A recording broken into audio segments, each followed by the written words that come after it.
New London News and Events, your source for local news.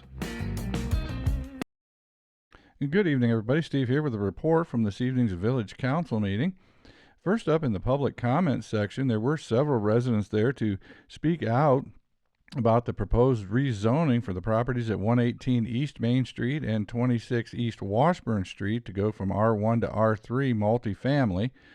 Residents expressed concerns about a number of items, primarily that the ordinances were on the agenda for second reading when the zoning commission hadn't even taken action on the proposal yet. The zoning commission is scheduled to meet and hold a public hearing on May 12th and expressed concern that they thought the cart was ahead of the horse, having a second reading on the council when the zoning commission had not taken their action yet. Additionally, neighbors of each of those properties expressed concerns with the fact that they are currently experiencing stormwater drainage issues in those areas, and the concern that this new construction would only further exacerbate the current drainage issues.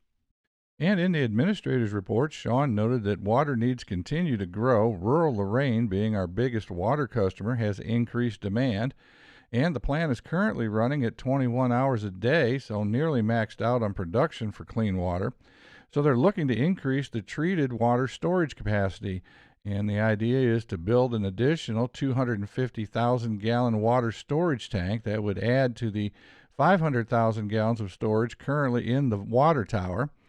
They're going to be looking for grant funding, with the idea being that Rural Lorraine would provide any matching funds or loans required, so it would be no cost to the village.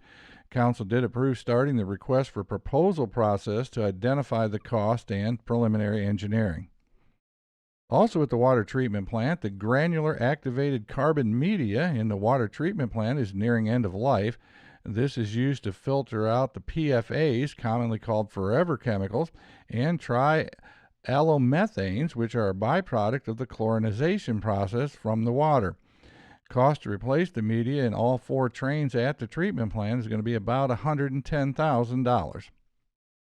And the New London Avenue project, still working through engineering. Latest change is, due to the proximity of some of the sewer and water lines, they're now looking at lining some of the sewer lines instead of replacing them via open trench. That will also provide some cost savings if that is possible. Project start is now estimated to be May 15th. John also passed along a reminder about Village Spring Cleanup this weekend, encourages everyone to take advantage of that.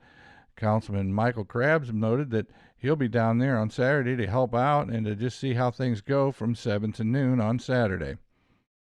And also a reminder about the public meeting coming up this Thursday about the Downtown Improvement Project. That'll be Thursday evening at 6 to 8 p.m. at the Heilman Building in the Recreation Park.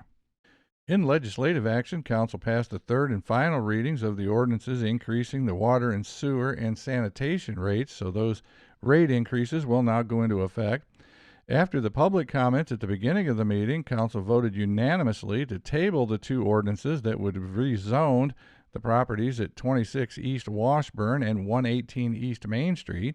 Those ordinances have now been tabled and will be readdressed if needed after the Zoning Commission hearing. They also passed the second reading of the resolution establishing the Huron County EMA as being the provider for emergency management services for the village. And finally approved a resolution to authorizing payment for expenses, a little over $4,000 in road salt, $4,520 to OHM Advisors for a quiet zone study to look into creating a railroad quiet zone within the village, and $3,680 to OHM Advisors for preliminary work on the sports complex that Joe wants to build out at the recreation park. And finally, in new business, Councilman Rader said that he'd been approached by a number of citizens who were wanting to allow their children to raise animals for 4-H projects within the village, specifically talking about small animals. Examples given, rabbits and turkeys were the examples given. Again, just small animals. That went to Mr. Bond to draw up an ordinance, so there'll be some type of ordinance drawn up that would allow some type of exemption for 4-H members, part of a 4-H club project, to raise small animals in the village, with the stipulations of they would have to be removed no later than the county fair. But more to come on that when that ordinance gets drawn up and gets introduced to council. Well, that is a report from this evening's Village Council meeting. I'm Steve for New London News and Events. I appreciate you watching. Have a great night.